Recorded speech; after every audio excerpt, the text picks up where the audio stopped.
pessoal, bem-vindos a mais um episódio do Vem Aí, podcast da NVIDIA, que já chega aqui agora na sua sexta temporada. A gente já teve vários casos de uso aqui de inteligência artificial em diversas indústrias, diversos mercados, seja visão computacional, seja LLM, seja... Que mais, Gilmar? Me ajuda aí.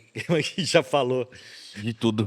De tudo um De pouco. tudo um pouco, mas não é tanta coisa nova, né? Como a gente sempre fala aqui, inteligência artificial, a gente nesse momento tá só scratching the surface, né? Tá só arranhando a superfície aí do que tá por vir. Então, a todo tempo a gente tem mais coisas para contar. Como é o caso de agora, né? Deixa eu apresentar primeiro o Gilmar Silva, que está aqui com a gente em todos os episódios, responsável pelo relacionamento com clientes NVIDIA de toda a América Latina. E vamos apresentar o nosso convidado da vez, que é o Carlos Queiroz, CEO da RT Medical. Carlos, direto de Floripa. Bem-vindo. Tudo bem? Obrigado, pessoal. Muito obrigado pelo convite. É um prazer aqui compartilhar um pouco do que a gente anda trabalhando aí para melhorar a saúde dos brasileiros. Com certeza. E esse caso é muito legal, né, Gilmar? Conta para nós. O Gilmar que é o nosso curador aqui de startups, tá? Só para vocês já ficarem sabendo. E o Gilmar que arrumou a RT Médico aí para estar presente aqui no episódio. Por que você convidou eles? O que mais te chama atenção aqui na RT Medical? A aplicação deles e o impacto que isso tem em quem está passando por um tratamento de câncer. Vou deixar ele explicar melhor e contar a história toda, mas assim, foi uma das startups que quando eu conheci e vi o trabalho que estava fazendo, é um negócio de arrepiar assim, o que eles fazem bom, todo mundo vai entender o impacto que tem. Vai lá, Carlos, então explica para o pessoal. Então, pessoal, em 2012, lá no Rio de Janeiro, ele teve um acidente onde uma criança morreu queimada durante um tratamento de radioterapia. A partir daí, foi se investigado esse incidente, viu que eram falhas em vários processos que levaram a óbito essa criança. Então, a Comissão Nacional de Energia Nuclear, que é a CENEM, que é o órgão que regulamenta esse setor de radioterapia junto com a Anvisa, ela estabeleceu algumas diretrizes e criou uma lei exigindo aí que todo o tratamento de radioterapia, antes de realizar o tratamento, eu faça uma dupla verificação do processo ali. Então, seria um segundo sistema de cálculo para verificação da dose dos tratamentos de radioterapia. Então, essa lei aí surgiu em 2014. A gente começou a desenvolver o projeto, eu e o meu sócio Pedro Piedade. Em 2017, a gente abriu a startup. E como funciona?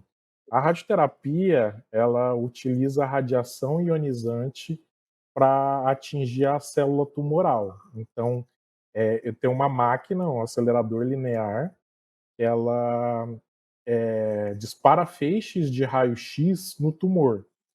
E com isso, o paciente é submetido a várias sessões de tratamento e durante essas sessões são entregues doses de radiação no tumor em diferentes campos de radiação.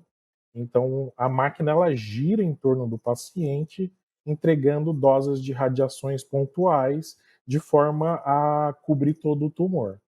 Então, a gente bolou um software, um OIS, um Oncology Information System, para cumprir a legislação, tendo um software de dupla verificação dos cálculos, dos tratamentos, e também a gente criou um sistema que controla todo o fluxo do paciente, desde o agendamento, prescrição médica, agendamento do tratamento, entrega das frações e o controle de qualidade desse processo. Então a gente fez um software que gerencia todo o setor ali de radio-oncologia.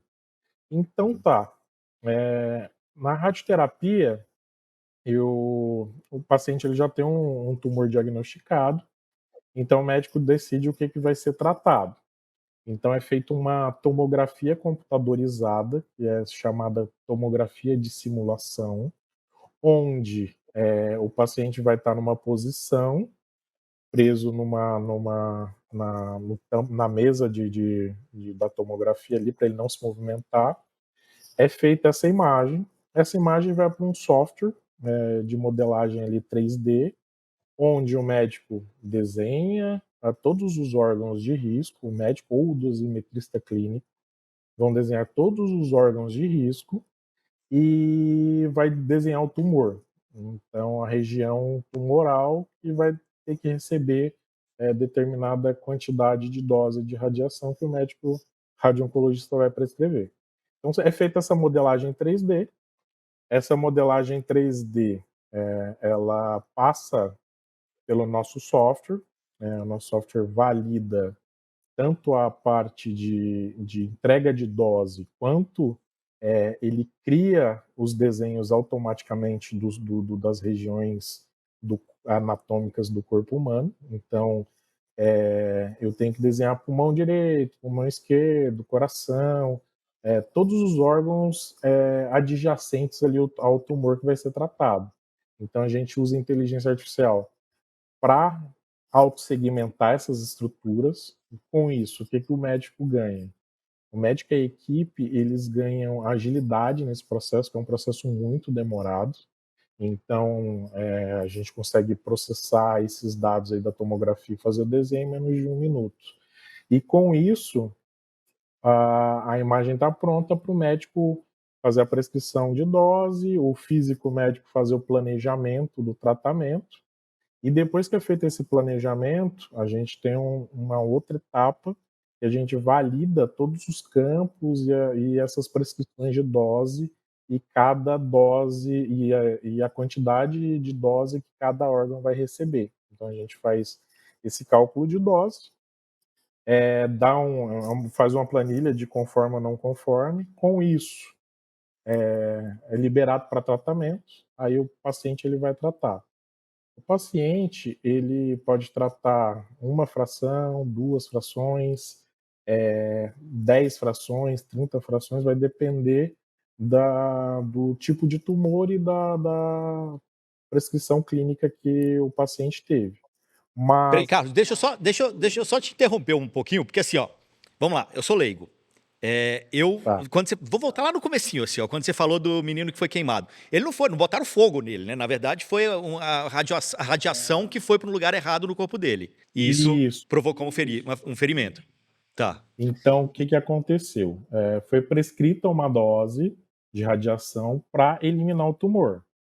Aham. Então, durante as frações, foram dadas doses erradas, em regiões Aham. erradas, em quantidades erradas, né, nessa paciente. Com isso, a Porque esse paciente veio a desenho não óbito. estava bem feito, não é isso? Esse desenho que guiava o médico não estava bem feito. Não é nem seu desenho, teve falhas durante os Na dose. processos. Aham. Então, Tá. foi identificado que em várias etapas se teve falhas, e com isso a Comissão Nacional de Energia Nuclear criou uma lei Aham.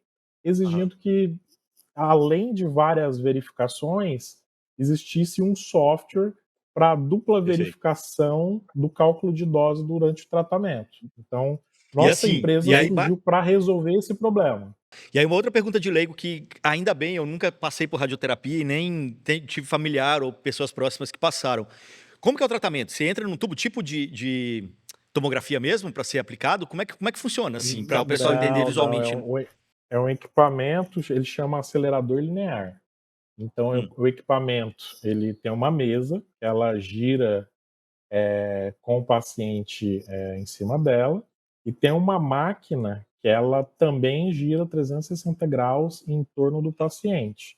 Então, ela não parece com uma tomografia, ela é Você um não entra num braço, túnel, né? Que vai ela, girando. ela Sim. faz tipo um L. Então, o acelerador linear é uma máquina que opera em megavoltagem, então ele acelera fótons ou elétrons para tratamento de câncer. Então tá. Essa menina, ela teve uma entrega de dose errada, se fez uma lei e dos requisitos era ter um software para fazer esse controle de qualidade desse processo. Então, a Perfeito. gente fez esse sistema que valida o cálculo de dose. Esse sistema, a gente utiliza GPUs ali para fazer os cálculos, então a gente usa CUDA nesse processo. E Além desse problema, a gente viu que existiam outros problemas que a gente podia automatizar dentro do processo de radioterapia. Uma dessas automatizações é a autossegmentação dos órgãos de risco, que a gente utiliza a inteligência artificial para desenhar os órgãos do paciente, facilitando esse processo e agilizando esse tempo de delineamento que o médico gastava. Então, a gente dá uma precisão a mais nesse quesito, e é uma dor latente dos serviços de radioterapia, tanto brasileiros quanto do mundo afora. E, pois Beleza. bem, Eu vou te interromper agora de novo, só para o Gilmar complementar com a parte da tecnologia, né? De como que a NVIDIA está inserida dentro desse contexto, que é um pouco do Não, que o Carlos acabou de falar. tem bastante tecnologia que eles já usam da NVIDIA Aham. hoje, né? O CUDA é uma delas, Clara é uma outra que eles usam, mas só para destacar um negócio que é importante. Por que precisa desenhar os órgãos? Aham. Porque você não quer destruir um órgão na radioterapia, eu Claro. quero destruir o tumor. Então, a posição que o equipamento vai ter que estar de acordo com o corpo do paciente, ela muda. Sim. Então, esse desenho, se não está bem feito e se não está preciso, basicamente você vai destruir um órgão vital Exato. com radioterapia. Então, essa é acho que a parte assim importante do que eles fazem, né? Porque eu tenho amigos que passaram por radioterapia, é terrível, Aham. né? E assim, isso no final do dia traz conforto para quem está fazendo de alguma forma, né? Não é só a questão de ser seguro e etc, né? É a questão de fazer o tratamento do jeito certo. Além de não destruir o tecido sadio, é entregar a dose necessária Exato. dentro do tumor, né? No lugar correto também. Exato. isso. E aí, Carlos, aí dando continuidade, né? No momento que eu te interrompi. Mas vamos lá, é exatamente isso. Continua. Então, nesse contexto, a ideia é lesionar o mínimo possível os tecidos sadios. Então, a gente fez esse processo de autossegmentação dos órgãos de risco. Isso já ajuda o médico bastante. Depois, o físico médico, que é o profissional que faz o planejamento do tratamento, como é que os campos de radiação vão entrar no tumor. Depois que ele faz esse planejamento, a gente tem uma outra parte do algoritmo que faz simulações ali de Monte Carlo, ele faz o cálculo de dose para saber se o que o físico médico planejou no sistema de planejamento é o mesmo que vai ser entregue ali durante o tratamento. Então, eu tenho essa outra parte da cadeia. Aí, no final, o paciente ele vai ser tratado durante várias sessões. Então, o paciente imagina que a máquina vai dar tiros de raio-x no tumor. O tumor é um alvo. Então, o paciente, durante os 30 dias que ele for tratar, ele vai ter que estar sempre na mesma posição. Então, existe a radioterapia guiada por imagem, que eu faço uma imagem de raio-x lá na máquina durante o tratamento, antes do tratamento acontecer, verifico se o paciente está na posição correta, se o tumor está na posição correta, comparando com a imagem de simulação da tomografia.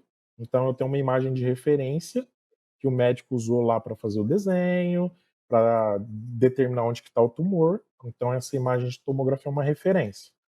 E aí, no dia do tratamento, eu faço imagens de raio-x em duas dimensões ali, em duas projeções diferentes. A gente reconstrói a tomografia em 2D para bater com o raio-x, e com isso a gente tem a fusão de imagem, onde a gente calcula a reprodutibilidade da posição do paciente durante as sessões. Então, com isso, eu faço essa fusão, vai me dizer o quanto a mesa tem que subir. A mesa tem que subir 1 milímetro, ou ela tem que girar à esquerda 2 milímetros. Então, essa informação auxilia o médico ou a equipe técnica ali a sempre tratar o alvo correto.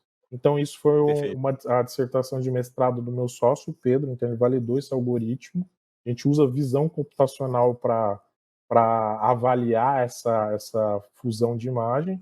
Então, veja, a gente tem soluções que utilizam tecnologias da NVIDIA desde a entrada do paciente até a execução do tratamento. Então, a gente tenta garantir a qualidade em todos esses processos, de forma que o paciente saia curado ali. Então, nosso objetivo é fornecer ferramentas inteligentes para que as equipes médicas ali consigam tirar o máximo proveito aí, tanto da tecnologia que eles têm hoje no hospital, quanto a melhoria de performance aí da equipe. Perfeito. Mais uma pergunta de leigo aqui, porque de verdade eu nunca tive proximidade. Mas o fato de eu acertar o lugar certo ali, né, com a radiação, interfere também no pós, né, no tanto de efeito colateral que eu vou ter numa sessão? Porque se eu, né, porque se eu não estou degradando um tecido que. Então é mais bem-estar também para quem está passando por esse processo. Exatamente, exatamente. Então, a precisão ela é muito importante nesse tratamento. Então, com um controle rigoroso ali, então hoje a Comissão Nacional de Energia Nuclear, a CENEM, ela tem a norma CENEM 6.10, que depois desse acidente é uma norma que veio para regulamentar melhor o setor e exigir mais testes, mais controle de qualidade, mais precisão nos tratamentos. Então, com toda essa tecnologia, a gente está falando de equipamentos de tratamento de câncer que custa US$ 1 milhão, US$ 2 milhões. Então, são equipamentos caros, é um tratamento caro, mas é um tratamento essencial aí no processo aí de cura do câncer. Então, 60% aí das pessoas que têm câncer vão precisar de químio e radioterapia, ou cirurgia e radioterapia. Então, são ferramentas que a medicina tem de forma a uma complementar a outra para melhorar a expectativa de vida do paciente e, consequentemente, aí, trazer a cura aí para essa doença. Quer complementar? Carlos, eu lembro que você me contou uma vez que o software tem que ser homologado pela Anvisa, não é isso?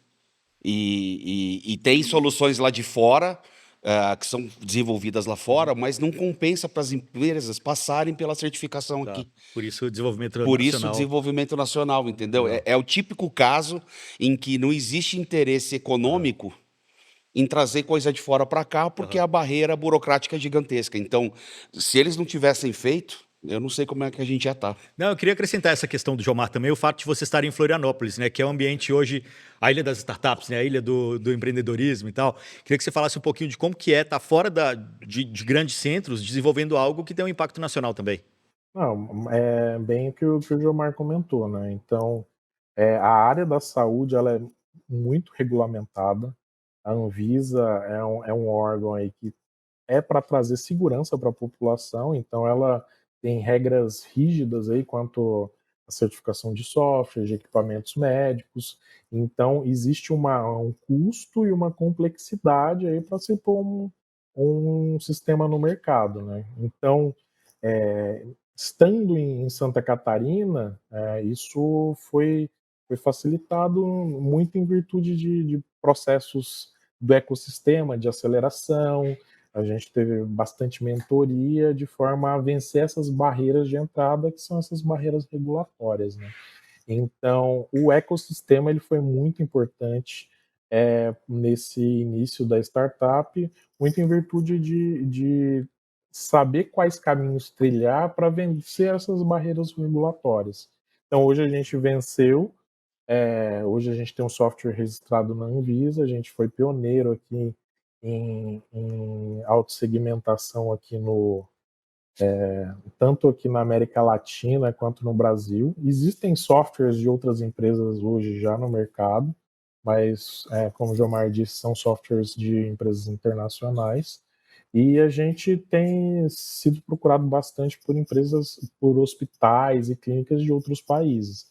É uma solução muito específica, mas que, além de resolver uma dor do hospital brasileiro, do hospital SUS, resolve dores de hospitais mundo afora. Então, Quem já está procurando vocês? Quem já está usando essa solução?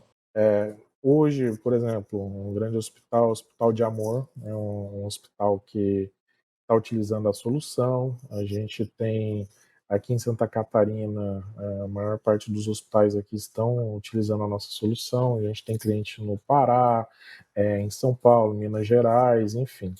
E a gente teve cliente no Uruguai solicitando aí a utilização do sistema, e a gente teve contatos de algumas clínicas dos Estados Unidos. Só que os Estados Unidos eu tenho uma barreira regulatória também, que é o FDA.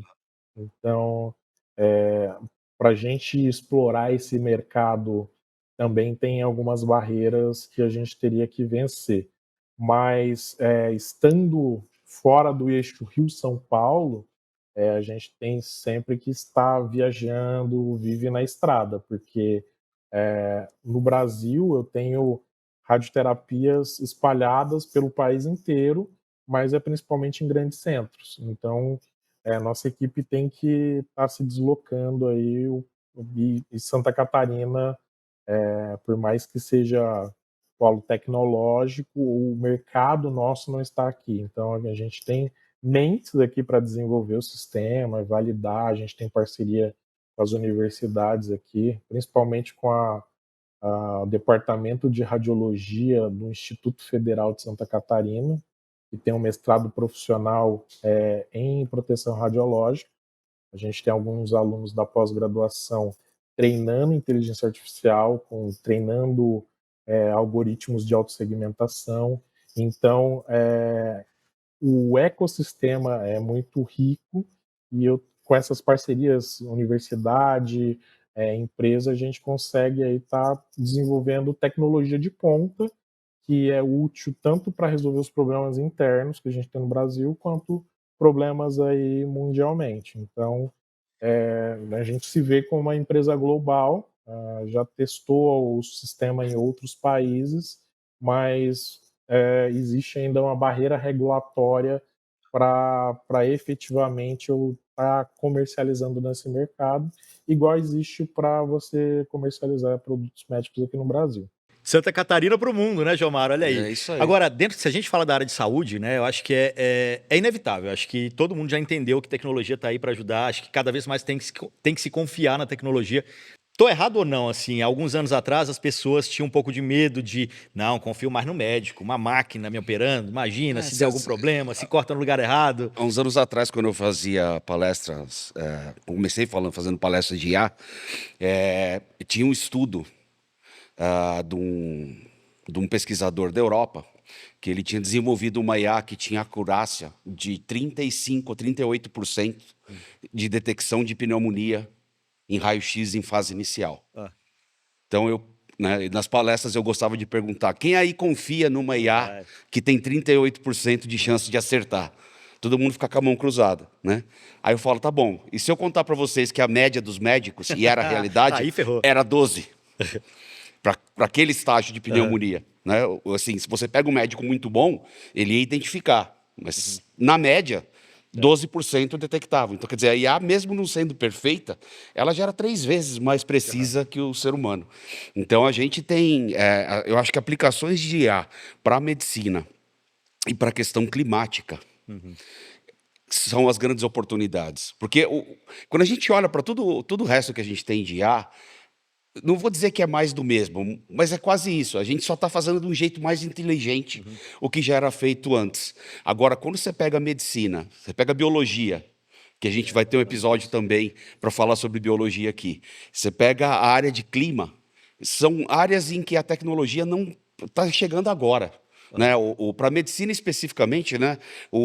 Quando a gente fala em divisão computacional, você precisa ter dataset com muitas imagens.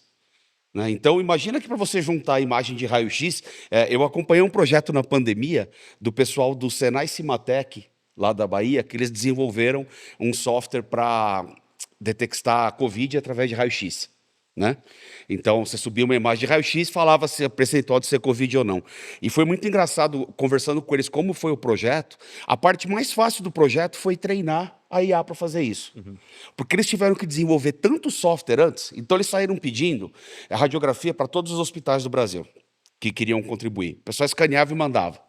Só que nessa vinha radiografia de pulmão, vinha radiografia de cabeça, de pé, de orelha, assim, que tinha de tudo. Então, pô, a gente está falando de milhões de imagens. Não dá para você botar a pessoa olhando e falar, isso é uma cabeça, isso é...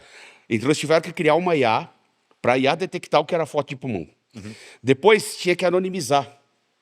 Você não pode ter os dados do paciente. Então, eles fizeram uma outra IA para fazer a anonimização. Fizeram uma IA para trabalhar a qualidade da imagem. E aí, quando essas 3 IAs estavam prontas, eles tinham finalmente o dado para poder treinar a IA e detectar a Covid. Então, olha o trabalho que deu, né? E o esforço que foi para conseguir juntar essa quantidade de imagens. Então, existem muitas áreas da medicina hoje que a gente nunca conseguiu aplicar IA de verdade por conta disso, falta de dado. E agora a gente está conseguindo, principalmente com IA generativa e geração de dados sintéticos, a gente está conseguindo começar a levar a IA para ajudar na cura de doenças aí bem complexas, né? Na área de farmacologia também isso está acontecendo bastante. Quanto mais dados eu tenho, principalmente tratamento de câncer, né, que são questões muito específicas de determinado paciente, ou de repente, sei lá, existe mais de uma medicação para o mesmo tumor. E aí eu sei que pessoas com características específicas como esse paciente se deram melhor com determinada medicação e a coisa vai. E tem um detalhe, né, Carlos? Quem no Brasil paga por um tratamento de radioterapia? Hoje, o maior número de tratamentos é no Sistema Único de Saúde, né? Isso é um negócio interessante. Muita gente fala de, o SUS é ruim, o SUS é isso, o SUS é aquilo, amigo. Se você precisar de radioterapia um dia, é o SUS. É o SUS que vai pagar. Mas diz aí, Carlos, como que você vê assim, né, a adesão do universo da saúde no que diz respeito à tecnologia? O pessoal está abraçando a ideia de vez ou ainda tem aqueles que são resistentes? Então, a pandemia mudou bastante coisa, né? Então, antes de pandemia, não tinha tanta adoção, né? Muitos hospitais não estavam digitalizados, muitos ainda eram na prontuário no papel. E pós-pandemia mudou muita coisa. Então, você vê um movimento hoje de informatização, de organização dos processos. Então, isso teve um impacto onde os hospitais agora estão adotando novas tecnologias, e seja tecnologias desde monitorar o paciente internado, ou tecnologias de melhorar o processo de agendamento, ou até mesmo softwares aí para diagnosticar doenças e planejar tratamentos. Então, desde 2020 aí tem sido mais, tem ocorrido mais adoção de tecnologias aí por parte dos hospitais, sim. E isso é uma tendência. Hoje, com essas IA generativas se popularizando, cada vez mais esses profissionais estão mais adeptos a adotar essas tecnologias para facilitar aí o dia a dia de trabalho, né? Não, e tem um outro dado, que bom que você falou dessa questão da IA, né, que dos 38% de acurácia versus 12% dos médicos. Eu tenho outro dado que eu estava com medo de trazer, até perguntei para o Carlos, falei, será que vale a pena a gente tocar nesse ponto? Que era uma notícia que eu li recentemente falando que o ChatGPT tem diagnosticado melhor as doenças do que os médicos, porque o ChatGPT vai lá no sintoma puro e simples e começa a analisar. Que o índice de acerto do ChatGPT é maior do que o dos médicos, porque os médicos têm aquela convicção e que mesmo com a ajuda do ChatGPT falando que não é isso, é aquilo outro, ele vai na intuição dele. E isso faz com que a taxa de acerto seja menor. Você tem percebido isso? Assim, ou você acha que tem que mudar um pouco o mindset aí também dos médicos para que eles acreditem mais na tecnologia? Eu tenho muitos amigos médicos e eles fazem essa autocrítica. Não, a gente ainda é muito analógico, a gente ainda tem muito que aprender, a gente tem que confiar mais na máquina. Você acha que tem um pouco disso? Tem. Claro que não dá para generalizar, sim. enfim, mas... Tecnofobia em geral, né? Mas existem hoje já ramos da medicina, ramos da biologia, que são ligados com tecnologia. Claro, não, se pegar aí DNA. né? Então assim, na escola o cara já vai Aham, aprender a usar IA para essas coisas, né? aham. E eu acho que para medicina, principalmente com IA generativa, né, é importante pensar na IA como algo para te tornar mais produtivo, Exato. para te fazer acertar mais. Então, eu acho que é uma tendência natural isso, sempre ter resistência, né? Uhum. Mas eu acho que cada vez mais a IA vai estar dentro do dia a dia de um consultório, da vida do médico, É. e isso vai ser muito interessante para todo mundo. Não, que eu acho que a gente está misturando duas coisas. Assim. Uma questão é a tecnologia aplicada para exames ou maquinário e tudo mais. Outra tecnologia como o braço direito do médico para Pois é. fazer, né, ele, É, ele e ir pode de além. fato ajudar. Essa história que você está falando da medicina, tem um negócio que eu reparei já há algum tempo, que para mim às vezes parece assustador, mas a geração do meu filho, tem 13 anos de idade, é molecada, eles não usam mais buscador. Eles fazem busca no chat GPT. Sim. Eles não querem mais o que a gente tinha. Lembra quando começaram os buscadores, que a gente escrevia um negócio, aparecia 40 páginas, você Cara, e sabe o que é falava, o pior? Você estava caramba, falando, eles faziam onde busca. Eu quanta estava pensando, coisa. TikTok, você já veio no passo É, além. quanta coisa legal tal que tem. Cara, a molecada quer resposta rápida e curta. Então, Aham. assim, a hora que você vê um moleque desses não usando mais o Google, ele vai usando o chat GPT para fazer busca. Você vê que a IA é do cotidiano. Uhum. Então, não tem como um menino desse, uma menina com essa idade, depois virar um médico e não usar a IA, ou É, virar um engenheiro e não usar a IA. Já é parte do é. dia deles. Como você enxerga essa mudança, Carlos? Essa mudança está acontecendo, isso é fato. Na área da saúde tem questões regulatórias, né? Então, o FDA está discutindo como regulamentar algoritmos aí que utilizam inteligência artificial. No Brasil também teve uma proposta de lei para esse tipo de validação de processos, né? Para não, para você, os algoritmos estão aí, mas depende do treinamento que eu dou e das validações, ele vai me dar um output coerente com o que eu estou buscando. Então, saiu recentemente uma notícia, eu estava até conversando com vocês aí anteriormente. O chat GPT nos Estados Unidos teve um problema que os médicos estavam gravando o áudio da consulta e mandando ele para transcrever o áudio inteiro. Aí na transcrição o algoritmo começava a delirar e transcrever informações que não foram discutidas naquele contexto de consulta. E isso indo para prontuários eletrônicos. Então, quando se fala em saúde, se fala em medicina, essas tecnologias demoram um pouco para ser adotadas porque eu tenho riscos envolvidos, né? Então, por mais que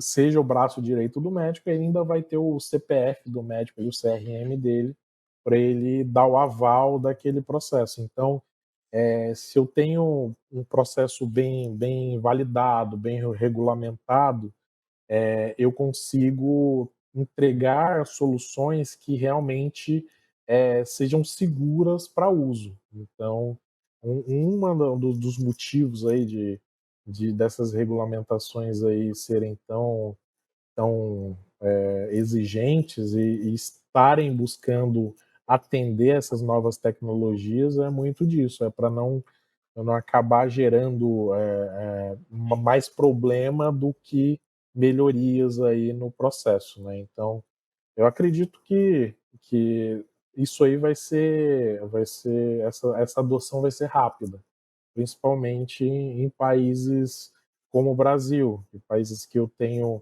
uma alta demanda de pacientes, eu tenho poucas máquinas ou poucos profissionais, então qualquer ferramenta que auxilie aí a melhoria de performance, para me atender mais pacientes e ter mais qualidade aí nesses atendimentos, vai ser bem-vinda. Então, qualquer tecnologia que auxilie nisso, acredito que vai ser adotada e não vai demorar muito para estar em todos os lugares aí do nosso país, né? Inclusive, Jomar, eu tô lembrando, enquanto o Carlos estava falando, eu estava tentando encontrar aqui, mas eu acho que na temporada 3 a gente teve o exemplo de uma ferramenta brasileira, era a Cispoan, que tinha um LLM para médicos, que você chegava e colocava ali as informações. O paciente está sentindo tal coisa, tal coisa, tal coisa, e contava para IA o diagnóstico, ele dava as possíveis doenças ali com uma porcentagem de acerto. Eu não lembro qual que era, mas estava na temporada 3 aqui, a gente vai deixar o link para vocês na sequência aqui, porque já é uma solução, de novo, brasileira, resolvendo essa questão que o Carlos acabou de falar, ser do braço direito do médico aí no diagnóstico. Gosto muito da definição que o Jensen falou uma vez, o CEO da NVIDIA. Inteligência artificial é qualquer tecnologia que torna o ser humano mais produtivo. Acho que essa abordagem é uma boa, né? Então, assim, não é para... A última análise sempre vai ser do ser humano. A crítica final do resultado do que a IA fez sempre vai ter o ser humano no loop para aceitar aquilo ou não, né? Mas que a IA ajuda, e muito ajuda. Bom, pessoal, a gente está chegando ao fim do nosso episódio, mas deixa eu dar mais uma passada aqui pelo Carlos e pelo Jomar para saber se tem mais alguma coisa que eles gostariam de comentar. Carlos, começando por você, quer complementar o que o Jomar falou? Tem mais algum ponto que você acha legal trazer para a conversa que a gente ainda não abordou? Nesse contexto aí de IA, né, vários fabricantes aí de equipamentos, por exemplo, tomografia, ressonância magnética, nos últimos anos embutiram IA nos seus equipamentos. Então, o mesmo equipamento, mas ele com software, com IA, eu consegui reconstruir imagens mais rápido.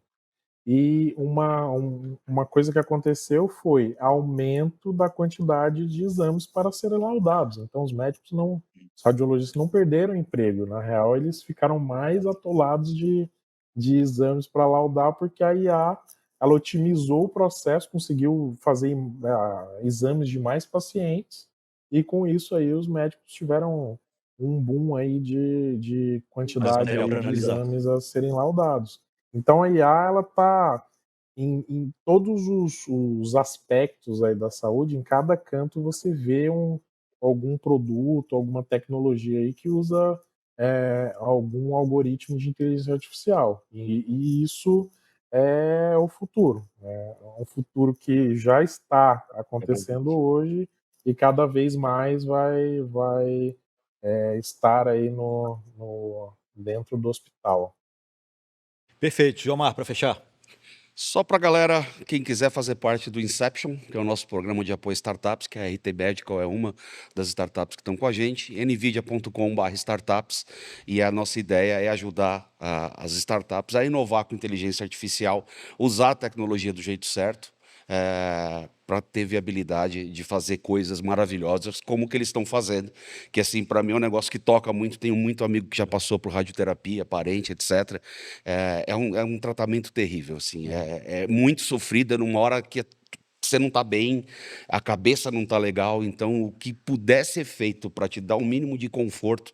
Então, com a primeira vez que eu conversei com eles, eu fiquei arrepiado com a história, porque eu acho que a gente mostra que a gente tem capacidade no Brasil de desenvolver coisas a nível mundial. E só parabéns para a RT Medical pelo todo o trabalho que tem feito. Boa.